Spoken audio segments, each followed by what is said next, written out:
இந்த புகைப்படம் கண்ணில் பட்டதும் மனதை உலுக்கியது. சட்டென்று ஒரு புறநானூற்று பாடல் ஒன்று நினைவிற்கு வந்தது. ஒரு உச்சி பொழுது, கடும் வெயில், உங்களுக்கு தண்ணீர் தாகம் எடுக்கிறது. நீர் வேட்கை மிகுதியாகிறது. நீங்கள் ஒரு கடற்கரையில் நிற்கிறீர்கள். உங்கள் முன்னால் நீரை பறந்து விரித்து வைத்தாற்போல் பாரிய அளவு கடலில் நீர் இருக்கிறது. ஆனால் அந்த நேரத்தில் உங்களால் ஒரு உள்ளங்கை அளவுக்கு கடல் நீரை எடுத்து பருக முடியாது.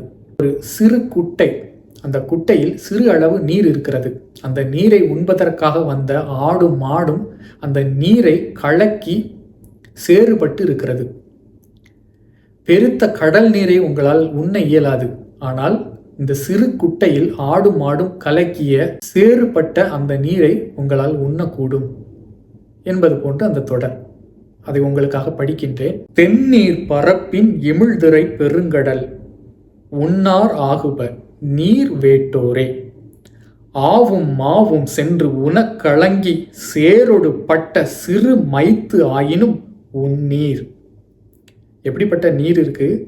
ஆவும் மாவும் சென்று, ஆடும் மாடும் சென்று உனக்கலங்கி, அதை உண்பதற்கு அதை கலக்கி சேரோடு பட்ட அந்த சிறு மைத்து நீர் உன்னீர் என்கிறார்.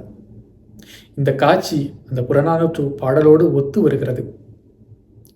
இந்த காணொளி உங்களுக்கு விருப்பமான காணொளி. நீங்கள் முதல் முறையாக இந்த சேனலை பார்க்குறீங்கன்னா மறக்காமல் சப்ஸ்கிரைப் பண்ணுங்கள், மற்றவர்களுக்கு பகிர்ந்து கொடுங்க. நன்றி.